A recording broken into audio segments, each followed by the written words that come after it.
Hey, what's going on, everybody? Welcome back to the Chasing Dreams podcast with Charlie and Justin. We're on episode 147. And I think, Justin, that this is probably the most difficult time recording that we've experienced so far in the 2+ years of doing this stuff.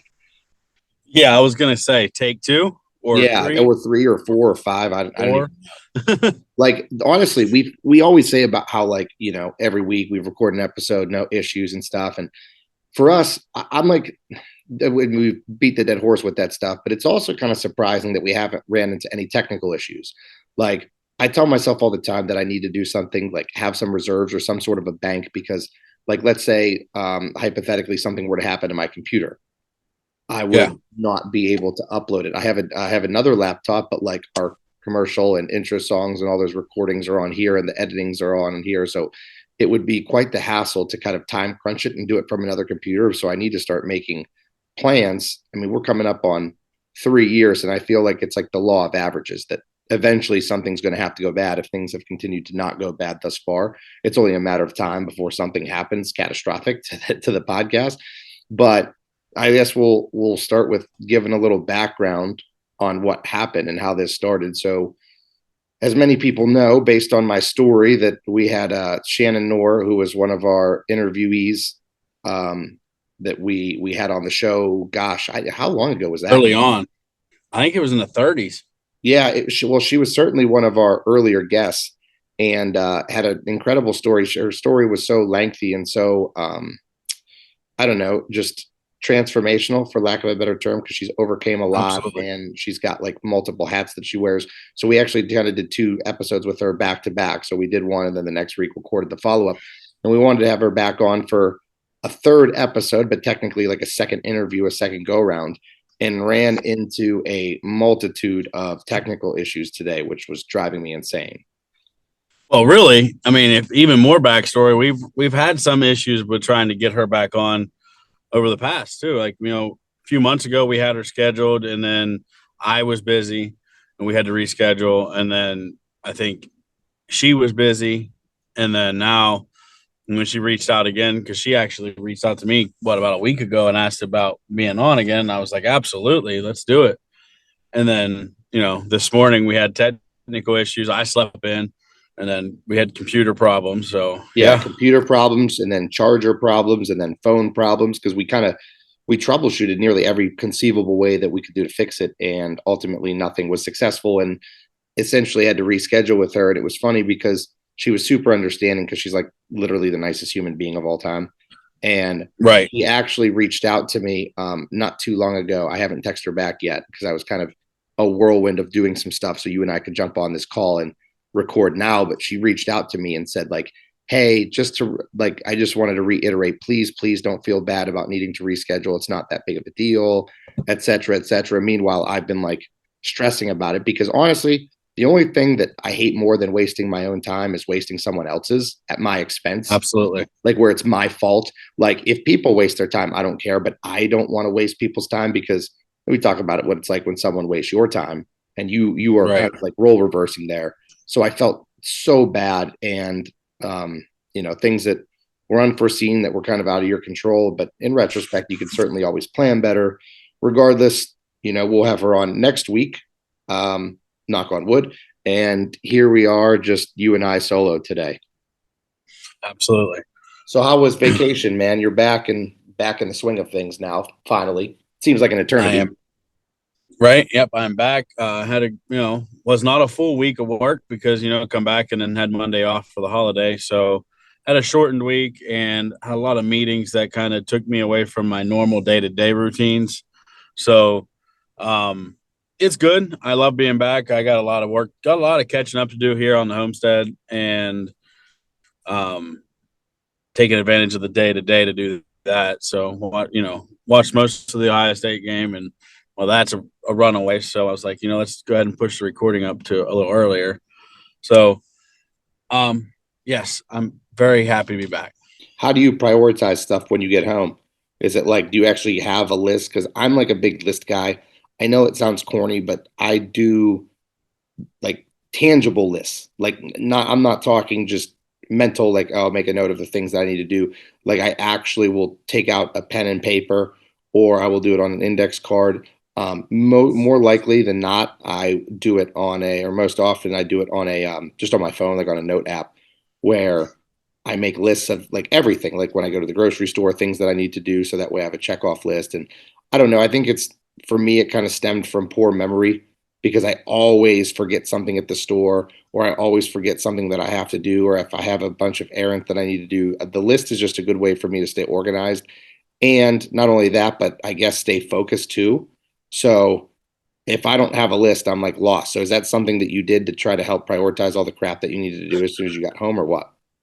So no, I'm the type that when, any kind of event comes up. So Christmas is coming up. Whenever it's coming up, I start talking about what the plan is and how I got to do things so early that it's routine, like so almost a memory. You know what I mean? So like I have like a mental checklist, but it's because I've beat a dead horse, so to speak, for so long. So Yeah. like when I was on our, Wednesday before we even left the beach and was on our way home, I started talking about, okay, we need to do this, got to do this. I got to pick peppers and pick tomatoes and blah blah blah. There's just so many things that I was talking about, getting on everybody's nerves because that's you know nobody wants to hear the same thing over and over again. But basically, that's my list making. Now there is times where I do make a list, um, but a lot of times it's just I have a pretty decent memory, so Mhm. um, I just go off of my mental checklist, so to speak. Well, I'd like to kind of take that opportunity to segue into list making discussions, because that's something that, believe it or not, I actually had a conversation over breakfast about a month and a half ago or thereabouts. It was roughly 2 months ago. I had a conversation over breakfast with someone. We were doing some business ventures or starting some business ventures together. And one of the things that I extended to him was the ability to discuss, or at least I have like a little bit of a knowledge base with staying organized, because that's one of the things that I needed to do or needed to learn how to do. So I got pretty good at it just because of practice. And one of the things we discussed was like itemizing and organizing and in digitally.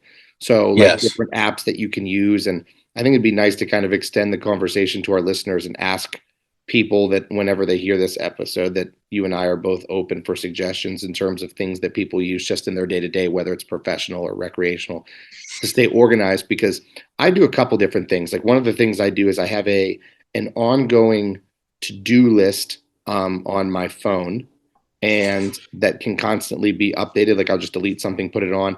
And if I have a to do list with other people or a schedule that involves other people, I just do it through Google Sheets or Google Docs, because it can Yep. update in real time. Like back when we were younger and all you had was like Windows, you had like Microsoft Word, for example. Every time you needed to edit a Word document, you had to edit it and then send it to someone. And then if you needed to make a change, you had to re-edit it and then send it again. Whereas with Google Sheets and Google Docs and Google Slides and stuff, if you're sharing those with people, they have access to them on their phone or on their computer. So the phone is huge because they have it with them at all times. It's not like they even have to be on a computer. And if I make a change to a document and they open the document up on their phone, it is automatically updated in real time. So they can actually type while you're typing and watch you type and see the changes instantly, which is huge, huge game changer for me. Right. Yeah. So I I've tried and tried and tried to use electronic based list making. For the most part, I don't use lists, but when I do have to write a list out, I need to go back to old school pen and paper and actually cross the item off as it's completed. Otherwise, I will get deep into the memory part of it and do the things that I remember to do, but I may forget one step or one item to Mm-hmm. complete, so because I won't remember to go back to that app or that, electronic based system. Now, when you have a to-do list or something, regardless of what resource it is, how do you usually structure things? Like, so let me extend my strategy first, and so you can understand a little bit better. Whenever I do anything or have a to-do list that I write out, I always do it based on what's due first. So I completely disregard the difficulty of the task or the length of the task and I strictly go in favor of what is due first. So like I used to do that in school. Like if I had a bunch of things first, because I know that some people might do whatever takes the longest first so they can get it out of the way. Or some people do the opposite. They do whatever takes the longest last. So that way they could just get a Right. bunch of quick stuff done out of the way, like some trivial matters, and then focus on the big stuff. Likewise with what's the level of difficulty. Like do all the easy things first or do the hard things first. Mine in school was always whatever's due first, that's what I'm doing first. I don't care how long it is or how short it is. And I've kind of been like that in my life too, where when I make a to-do list, it's like, okay, what do I have to do first or what is quote due first? Now that gets a little bit dicey because it's not like everything has like a due date. For example, if I have to mow the lawn, it's not like I have to mow the lawn or like it's past due or something, but usually I rank it in like severity of importance then. So like Right. the laundry versus the grass. Like if I don't do the laundry today, I won't have underwear to wear, but if I don't mow the grass, nothing's going to happen. So then laundry would supersede lawn mowing. Does that make sense? Right. So Yeah, it that's makes kind of sense. how I do it. And I just want to know what strategies you use, if it's the same thing or not.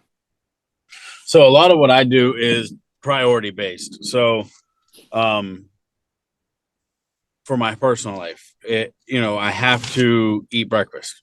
Something we have to do, or I have to sleep, or I have to drink water. I try to make get a list. So I'm big on putting like needs and wants. So if I'm making a list of things that need to be accomplished, I'll do a couple columns where I'll put like my needs down, my wants down, or my aspirations down, my things that I'm trying to get, and then I try to funnel them into the list, the actual list, based on priority. So because sometimes wants are a priority, like they are part of the priority. So I need to get this done, but I really want to get this done. So where does it fall on the list? And then that's kind of how I do it. So a lot of it is, you know, um, like you said, due date based. So when is the end time on this project or work assignment, or when is this vegetable going to be ready to harvest? So I need to do these ones first so that this one has more time to grow. Stuff like that. Yep. Yep. I think that there's a bunch of different ways to go about structuring your planning and stuff as far as to-do list goes. And like I said, I just kind of wanted to have that discussion real quickly, just because I thought that maybe there might be some other alternate strategies. Because I don't know, I don't really like to think that I'm great at stuff, but one of the things that I will give myself credit is I do think that I'm a great listener and a great learner. So, like when you say that, it's like what is a great learner? Is it someone who can obtain information pretty easily and retain it? Possibly, but I think that when I say that, I mean that I can actively seek it and want to digest it. So, like for me, I always want to learn more. So, like, and I'm not afraid to learn something new from anybody, regardless of status. So, like, Right. I want to, if there's anybody out there that has any type of strategy for organizing or to-do list or whatever, like I'm all about it. Like share with me, open discussion. Because really like dialogue is learning is dialogue. And I've kind of learned that through teaching that the best learning experiences for me and my kids is when we have discussions and we talk stuff through. And I remember when I was a kid, even in college or high school or elementary school or whatever, it was always my best discussions were always like stuff that involved like group discussion or collaboration or debates or whatever. Those were always the best learning experiences for me personally. Now, I don't know if other learning styles, maybe that's not the best way for everyone, but I feel like the more communication I have, the better I learn things. So, any opportunity I have, like a platform like this, where I can hopefully kind of create some big discussion or some group discussion on a larger scale. That's what I'm all about, man. So if there's anybody out there that has any organization strategies or listing strategies, let me know for sure. Absolutely. I'm the same way. I crave knowledge. So every chance I get to learn a new skill or a new task is something I want to capitalize on. So I'll echo that sentiment. I would like to partake in the learning strategies. Yeah, and I think that's a good quality to have for anybody is the desire to get better and the desire to find ways to get better. So once it's kind of like, I don't know, there's a saying with it that once you stop learning, you stop growing or something like that. Because I mean, Mhm. once you think you know everything, you're pretty much done with professional development. I mean, no matter what career you're in, there's often instances of like mandated professional development. Like I know with teachers, we have to go to in services and people from the county come and speak to us about different teaching strategies. And we have what are called CEUs that we have to renew our teaching license. And basically it's to create a working environment or a working practice where as a teacher, you never stop trying to become a better teacher. Now, I mean, you would think that most people would want to get better at what they do all the time, regardless of whether it's mandated from the higher ups or not, but that's not always the case. So there's a little bit of accountability there. But for me, I just always like that. So there's you're going to have some type of professional development in your career, and like I do things just kind of just out of personal interest. So like when you talk about like training, like essentially I'm my own boss to a degree. I mean, I have the owner at the gym who kind of, I don't want to say oversees my training, but oversees the logistics of things because he owns the gym at which I am employed. But in terms of like the training itself and my branding and well, my online coaching, like I'm my own boss. So no one's going to make me learn more or do more. But you know, I constantly do certifications and different training courses and stuff just because I want to get better and I want to learn more. So I feel like I can credit a lot of my success into the fact that I actually want to learn and get better at stuff. Absolutely. Yeah, I think that's one benefit to the modern, like, because I always talk about I don't really like the modern time, but this modern era of employment in general, if you're in a professional setting, there's very few professional settings that you don't have to have some sort of continued education. Like you can't. It's really hard to get into a professional role anywhere and do anything that is considered professional and not be continuously bettering yourself and bettering your employer, Yes. essentially.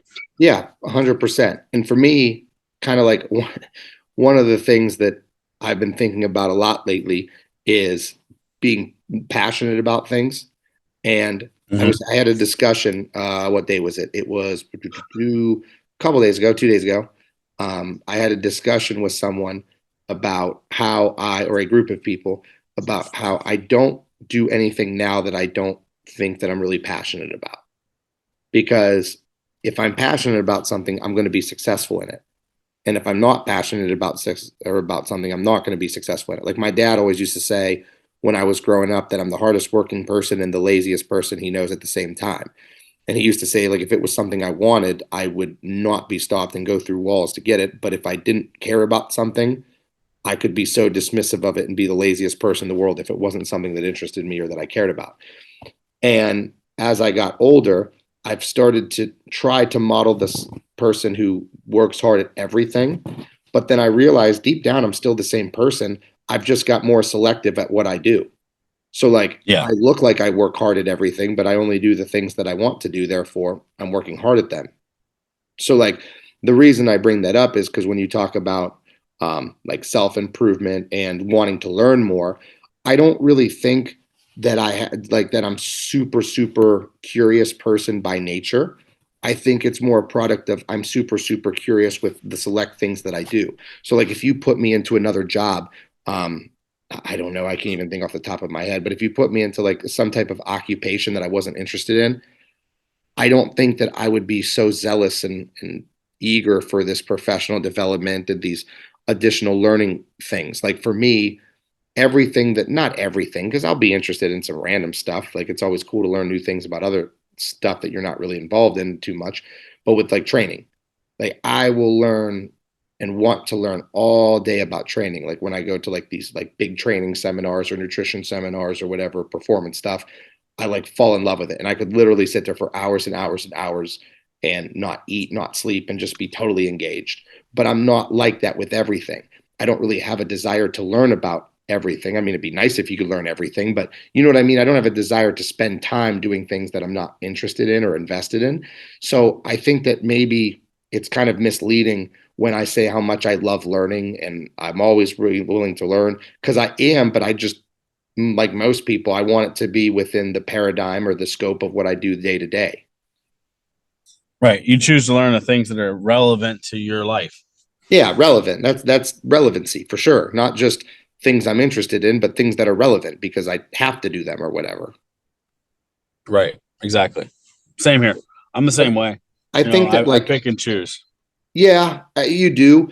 And then what's interesting is to counterpoint that is then when you do that, then you do become the person who is a little bit more hardworking towards everything. Just because when everything you Right. do is effort based and then you do something else. That's why like the gym is a great analogy for life that we bring up so often in several different instances in several different contexts. But the main thing that you hear all the time is how like the gym is a microcosm of life and how it teaches you hard work, it teaches you discipline. And I've heard people say that like bodybuilders make the best businessmen. And that's kind of a saying that's been thrown around the industry just because if you can be super, super regimented where you eat the exact same foods at the exact same time, you sleep at the same time, you wake up at the same time, you shower at the same time, you poop at the same time, you train the same at the same time, you know, the same way methodically for years and years and years and years and years, like think about the hyper amounts of discipline that that takes. Well, then if you were able to like superimpose that and direct it elsewhere, so like you stop bodybuilding, you retire, and then you go and focus it on a supplement company, or you go and focus it on a training, like personal training or online coaching or whatever. You have this huge, huge parallelism between the two, and those people generally, at least the ones that I've seen, become uber successfal in it because that I was same going to say mentality they can't turn it off. You know. right. There's a huge selection of professional bodybuilders that you can, you know, point out. Arnold, Seth Feroce, Jay Cutler. They're all excellent bodybuilders and fantastic businessmen. And you could make the opposite reference too, where very successful business people that have like those types of character traits could be good at bodybuilding if they were to be interested in it. So Right. that's Absolutely. one reason why I'm like big on athletics is I don't want to sound like a meathead or a jock here, but I think that it's important that people explore athletics because of all those life lessons that those things teach you. And I, for one, can say from experience that I learned a lot of stuff that was invaluable through playing sports through, you know, all the years that I played them. So definitely something that Absolutely. people should take note of, I think, is the importance of always learning, always wanting to get better, and then the parallelism between things like that for sure, man. I agree. All I right, so agree. we are on a little bit of a time crunch, nothing major, but still a few discussion points that I wanted to touch on in regards to vacation because we kind of glossed over that and got talking a little bit off tangent. So what we'll do is we'll go to a quick commercial break, and then I want you to fill me in a little bit more about your vacation, your trip when we come back. As listeners of the Chasing Dreams podcast, we know that you demand the highest quality at all times. If you're interested in quality, look no further than Beast Mode Baking. Beast Mode Baking aims to bring the highest quality, creative, and of course delicious baked goods to your home with nationwide shipping. All orders need to be pre-ordered to ensure they're packed fresh and shipped out to you as soon as possible. Beast Mode Baking offers a flat rate of $15 for shipping due to the size and weight of the cookies and doughs. So if you're interested in Beast Mode Baking, please contact CEO Shannon Knorr. That's at SKNORR13 on Instagram and order your delicious baked goods today because every time you support them, you're supporting the podcast as well. And we're back from our commercial break. All right, Justin, prior to the break, we talked a lot about, we started off with a brief introduction into organizing via digital methods like, you know, to-do lists on our phone and Google Docs and Google Sheets and different way that you and I stay organized. And then we kind of led into a discussion about a couple different things, bounced around like some professional development stuff. And I told you that I kind of wanted to circle back real quick to your vacation. And while you were gone, one of the things that I was thinking about, because we talked before you, well, not before you left, but while you were gone about how you and I both don't do well from extended periods away from routine or away from home. And I've been like that my whole life where I just feel the need to get home, even if there's nothing that I need to do when I'm there. It's just like this internal, like, homing device that like draws me back to where I'm supposed to be. I don't really know how to explain it. Um, but I wondered when you plan stuff out like this, what is your mentality in terms of planning mental breaks with work or with the gym or whatever, because there's so many different strategies. I know that some people are in favor of taking frequent vacations and, just little bouts of like getting away. For example, just going and getting a hotel somewhere within relatively close distance for the weekend just to kind of leave their hometown and get a little bit of a mental reset. Other people's prefer the method that you did this year where you take a long period of time away. And I was just curious if you had a specific strategy when you go on a hiatus or away from the workforce, what your kind of mentality is with that stuff. And I wonder too if you could also touch on if you think that it's a personal preference or if you feel that like a lot of people are similar to you. Like, do you take into account your needs and your wants? Like, I know myself as this type of a person, so I feel like I need frequent breaks or whatever. So I think that's a multi-part answer. Mm-hmm. First, the first part is it depends if you like what kind of employment you have. So if we're talking specifically vacations from work or from life, which, coincidentally enough, is mainly focused around work because that's what we have to do to survive. Yep. So it just depends on what your relationship is with your employment, right? Is your employment a job that you wake up every morning and you're like, I get to go to work today? Or do you wake up every morning, stomp and scream all the way down the hall and splash water on your face and drink 10,000 cups of coffee and chain smoke cigarettes because you don't want to be there? So if it's the first part, I would suggest, this is my opinion, I don't think I'll ever do 2 weeks again because I have that employment. I like my job. I love what I do. I don't ever feel like I got to go to work today. I don't mind it. I like it. I like doing what I do with the people I work with.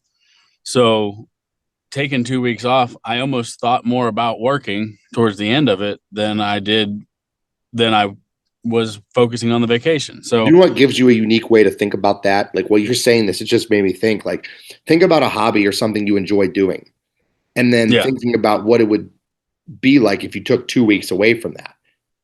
Obviously it yeah, I would know. be very frustrating. So like for me, I Right, think about the gym, and the gym's a great example because not everybody likes it. And some people look at it as a job that they don't enjoy doing. Like, oh, I have to go to the gym. I don't want to go, but I want to stay in shape or I want to exercise or whatever. Versus like people like you and I who actually thoroughly enjoy the gym.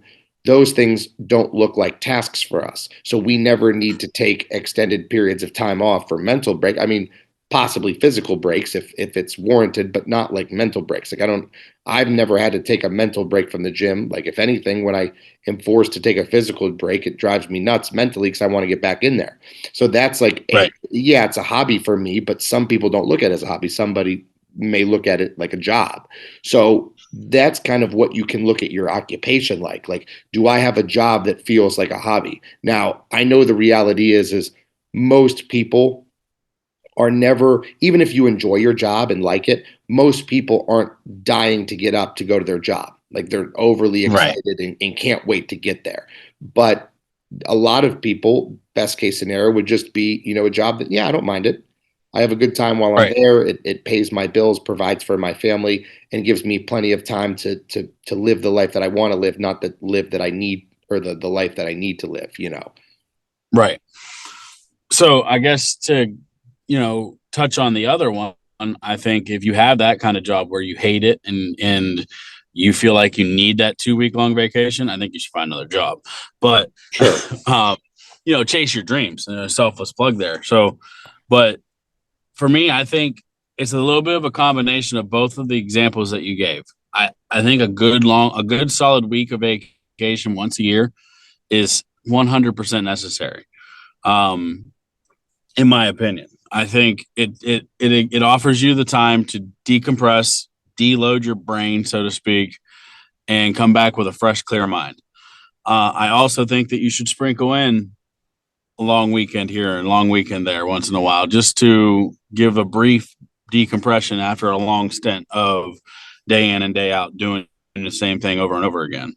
Especially in a family based setting where if you're not single, if you're not just a husband and wife, if you have kids and close family members that you like to spend time with, but you don't typically get to during the year because of everybody has jobs, getting everybody together or not, but in my case, getting everybody together and doing something as a family for 3 days or 7 days once a year, I think is critical.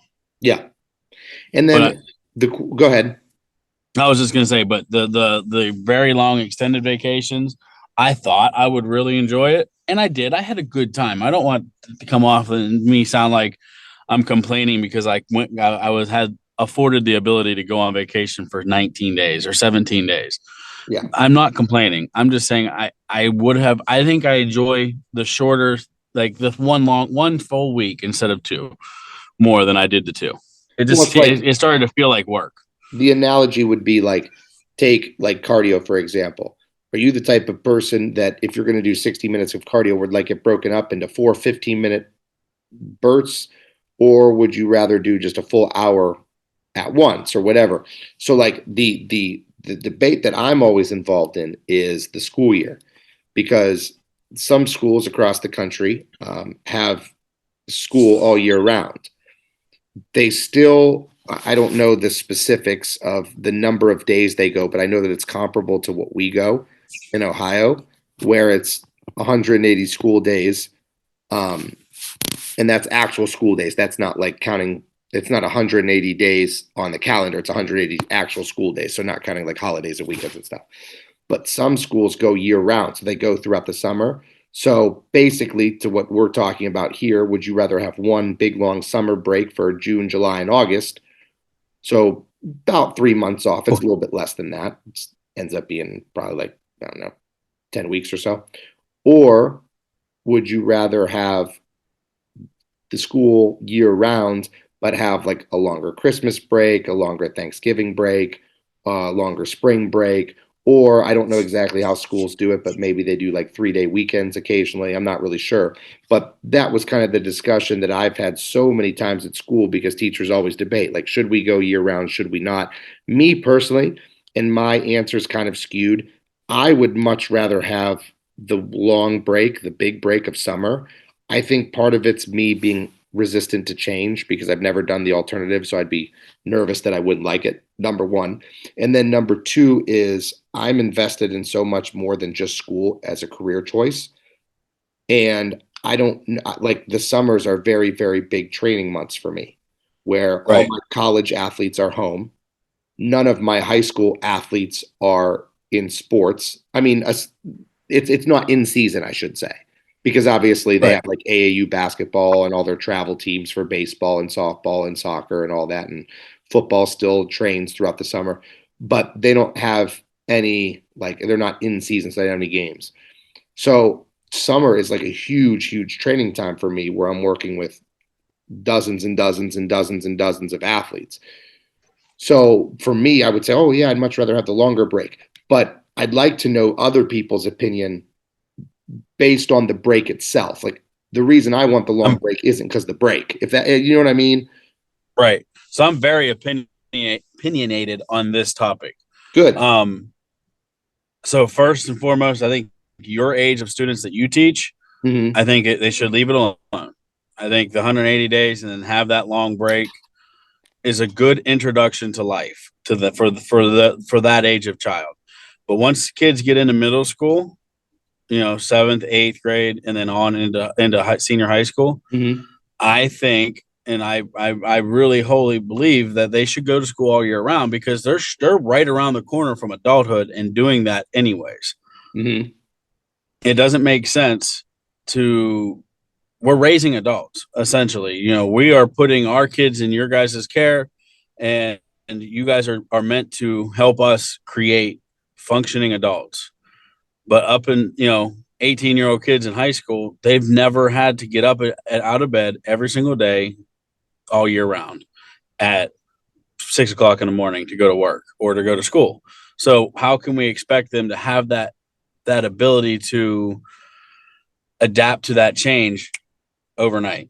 Yeah, absolutely. And the counter argument to that, not that this is my opinion, I'm just saying what I've heard over the years. The counter argument to that, because a lot of kids that I know, their first experience in the workforce is like a real job. So like Mm-hmm. some of them don't like for me, I worked throughout high school. and Same. I had 2 jobs in college. So I never didn't know work. As from the age I even started, working under the table at a gym, working the front desk when I was, I don't know, like ninth grade, or I think I was like a freshman or going into ninth grade or something. So I was really, really young. Yeah. And I started bailing A at 12 years old. there you go. So like I've never not known work, but some of these kids, their first experience or introduction to work is like 18 years old. And one of the discussions that I've heard is that basically you have your whole life to work. So kids should be allowed to be a kid and enjoy until the time that they're 18, or until they're after college or whatever. And I get that as well. I also get that argument is you're going to be working your whole life. You should be allowed to relax a little bit into adulthood, if the opportunity is there. But then you also I'm have a to fan of go ahead. I'm a fan of the concept and the idea of giving kids 2 week long spring breaks and 2 weeks off for Christmas and, a whole week for Thanksgiving. That's fine. But the consistency of having to do it all year round will, in my opinion, sets them up for success. Not only that, but with the rising cost of everything today, childcare is a huge, huge cost for families. Yeah, that's a good And point. when kids aren't in school, we don't have childcare. We have childcare.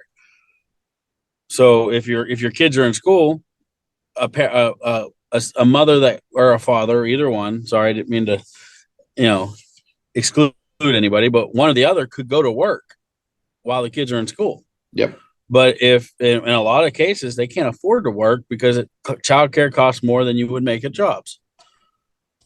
Yeah. So I just feel like there's a lot of benefits to it. And then, back to what we talked about 3 or 4 weeks ago when we talked about, teacher salaries. If teachers were at school all year round, there would be an even larger argument for more money for teachers. Mm-hmm.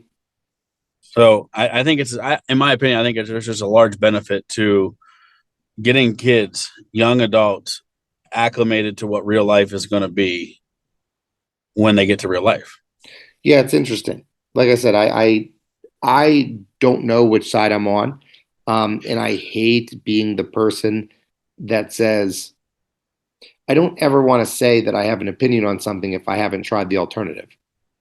Like I don't want to say that I'm in Right. favor of the current structure because I've never had the opposite. I've never had the year-long school, and I'm I guess I don't want to say intelligent, but introspective enough to know that one of the reasons why I might be hesitant is just because it's change, and I might not Right. do very well with that change.